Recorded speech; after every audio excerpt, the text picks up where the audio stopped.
Oi, pessoal, como é que vocês estão? Tudo bem? Tudo tranquilo? Estão vendo esse mapa belíssimo? Esse é bem pequeno, né, gente? Isso! É a menor porção do continente americano, cerca de 2% apenas do território das Américas. Essa região não chega a ter 800 mil quilômetros quadrados, portanto, ela é cerca de 10 vezes menor do que o território brasileiro.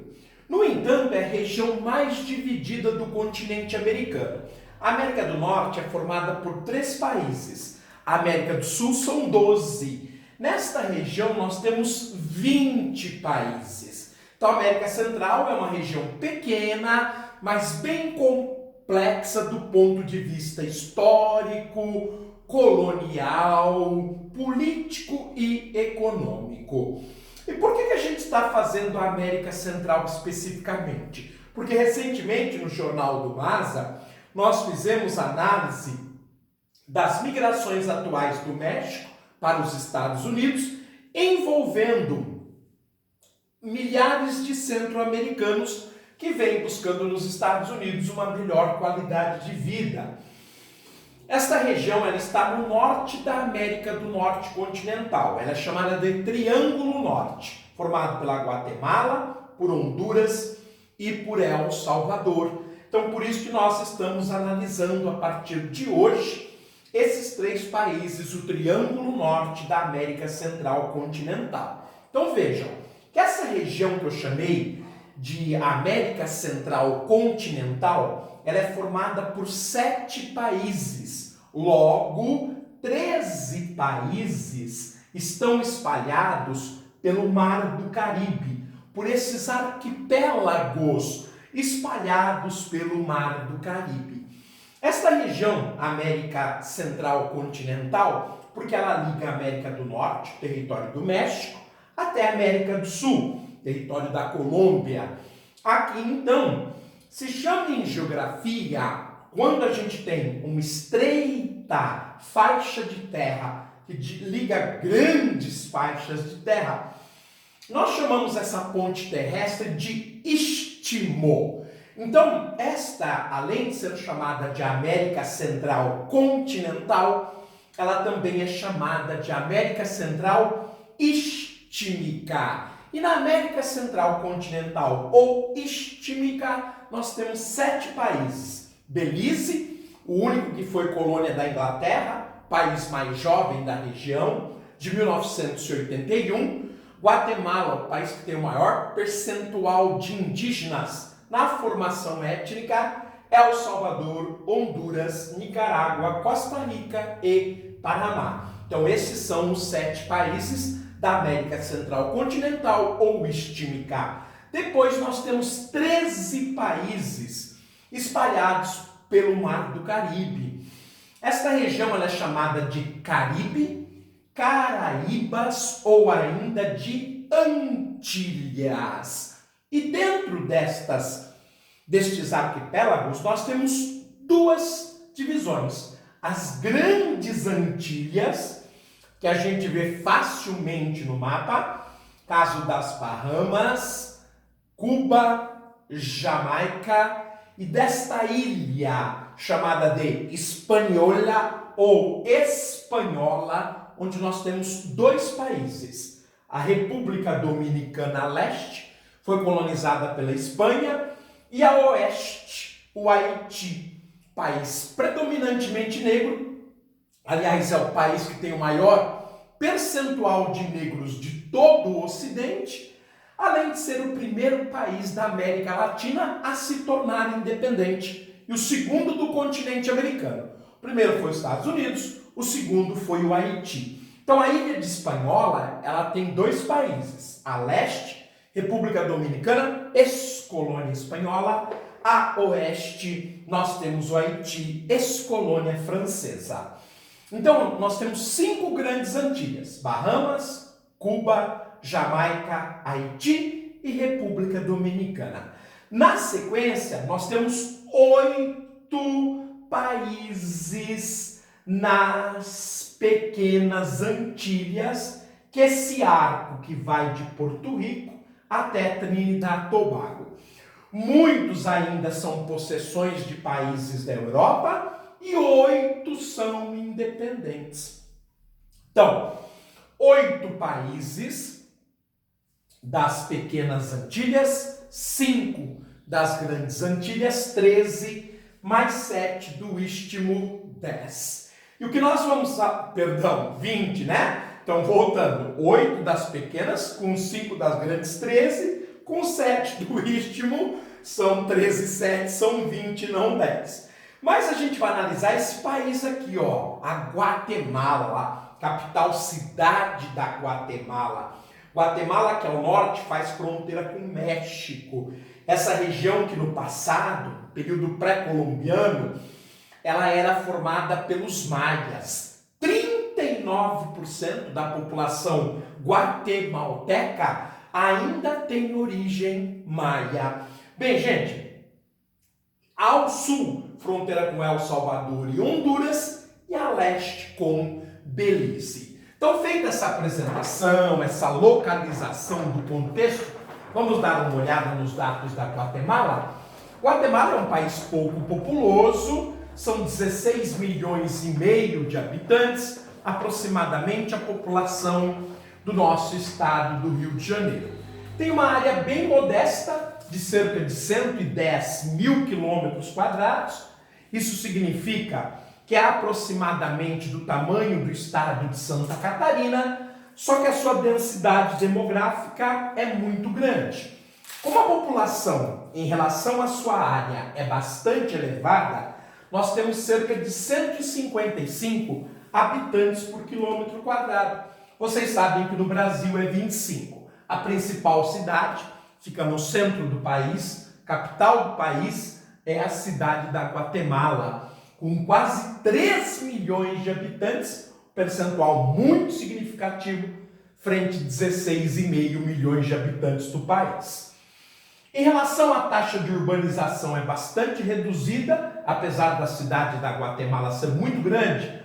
Menos de 52% da população está localizada em cidades. Então, o caso da cidade da Guatemala é uma exceção. É aquilo que a gente chama de macrocefalia urbana e todos os problemas que essa estrutura carrega. Bem, pessoal, em relação à distribuição etária, a gente vai percebendo que o perfil do país é típico de um país pobre.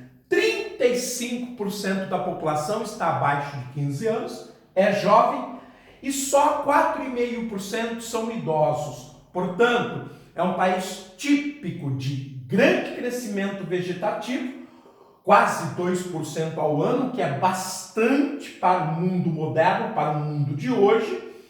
E isso a gente nota, por exemplo, com a taxa de natalidade bastante elevada, de mortalidade caiu bastante. Então, como a distância entre a natalidade e a mortalidade são muito grandes, o crescimento vegetativo do país é elevado. A taxa de mortalidade infantil é péssima, quase 24 por mil. A do Brasil já é terrível, que é de 15 por mil. Imagine 24 por mil. São taxas entre os estados mais pobres do Brasil. Percentual de imigrantes é insignificante, 0,5% apenas, afinal de contas é um país pobre que precisa deslocar sua população para outras regiões do mundo, como para os Estados Unidos, em busca de melhor qualidade de vida. O gasto com a saúde é modesto, não chega a 6%, um orçamento de 10,6 bilhões, então o que o governo usa para administrar a Guatemala é cerca de 10,5 bilhões de dólares por ano. Desse total de 10,5 bilhões, a saúde gasta menos de 6%. O orçamento do governo é de 10,6%, a economia do país ela está na casa dos 140 bilhões de dólares, logo a participação do Estado na economia é de apenas 7,7%, o chamado número mágico, muito baixo. Como se gasta pouco na saúde, é claro que a expectativa de vida será baixa. No caso dos homens de 70 anos, um ano a menos do que no Brasil. No caso das mulheres, 74 anos, 4 anos a menos do que no Brasil. A educação ela é obrigatória numa faixa muito restrita, de 6 a 15 anos, por isso mesmo a taxa de analfabetismo é muito elevada, de 18,5%. No caso brasileiro é 8,5%, já é tenebrosa. No caso da Guatemala, de 18,5%. E isso, moçada, eu não estou levando em consideração o analfabetismo funcional. Então, perfil típico de um país pobre, com muita miséria, por isso a necessidade da migração para a América do Norte. Em relação aos dados de governo, trata-se de uma república presidencialista, que é a marca da América Latina. O chefe de Estado de governo é a mesma pessoa. O atual presidente é o Jimmy Ernesto Morales, que este ano completa 50 anos e que assumiu o poder no dia 14 de janeiro de 2016. As Forças Armadas são muito modestas, o que é típico da América Central, apenas 18 mil soldados, com orçamento igualmente reduzido de menos de 250 milhões de dólares. Por isso mesmo o país tem índices de violência assombrosos e as milícias mandam e desmandam na Guatemala. Milícias essas que estão associadas aos políticos. Por isso, e este é uma das causas da migração de milhares de guatemaltecos para o México e, sobretudo, para os Estados Unidos. Tem uma economia industrial muito modesta, basicamente produção de roupas, refino de petróleo e um pouco de metalurgia. Agropecuária tipicamente tropical, totalmente voltada para a exportação. É aquilo que a gente chama de plantation, emprega muita mão de obra barata, produtos tropicais voltados para exportação, presença de grandes fazendas internacionais sob o jugo da United States Fruit Company. Entre os produtos destaca-se o açúcar, o café, que são concorrentes do Brasil, a tradicional banana. Nas altas montanhas, na chamada Cordilheira Miraflores, livre da agricultura, você tem um pequeno rebanho de ovelhas. Recurso natural são modestos, você tem a pesca e o petróleo basicamente no mar e um pouco de níquel, que é um metal utilizado para a confecção de moeda. A disponibilidade de águas é bastante significativa, são mais de 7.800 metros cúbicos por habitante. A eletricidade é modesta, para que vocês façam uma comparação. A nossa usina hidrelétrica de Itaipu, ela gera 98 terawatts por ano, enquanto o país todo, a Guatemala, gera cerca de 11 terawatts por ano, ou seja, bem modesta. A força de trabalho, como a gente vai perceber, ela está muito no setor produtivo, embora a mão de obra seja barata. Como ela está muito ligada ao setor produtivo, o desemprego é baixo, praticamente pleno emprego.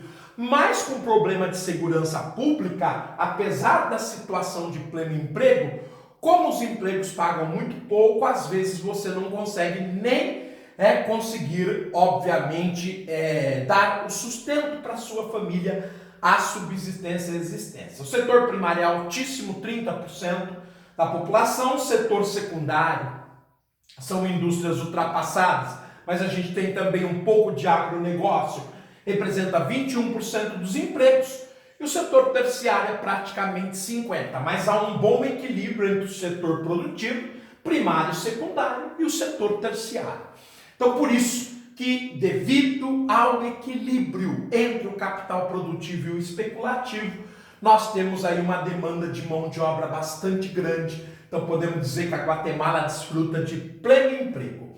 Em relação às finanças, a moeda é o Quetzal, que você precisa de 7,60 quetzais para comprar um dólar. O PIB do país a gente já sabe, na casa dos 140 bilhões de dólares. A renda per capita é metade do Brasil, a do Brasil é 15.600. A da Guatemala é apenas 8.100. O Brasil já é pobre. Imagine a Guatemala, que cresceu o ano passado quase 3%, mesmo com todos os problemas. O turismo, para o país, é uma atividade extremamente relevante. Ele traz mais de US$ 1,5 bilhão. É um país pequeno, com uma população pequena, e consegue um percentual muito grande, sobretudo nas ruínas, nas pirâmides da civilização pré-colombiana. A inflação está razoavelmente controlada, 4,4%.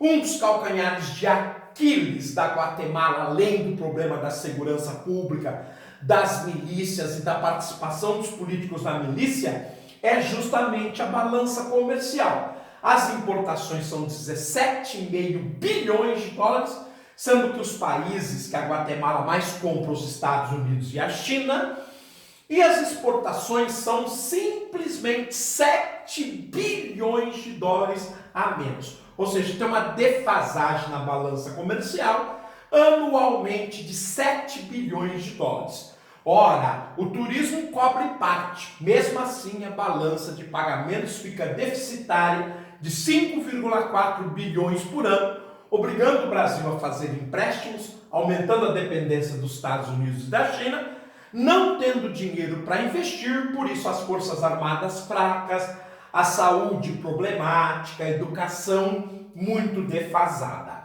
Em relação às vendas, os grandes parceiros são os Estados Unidos e El Salvador, um vizinho.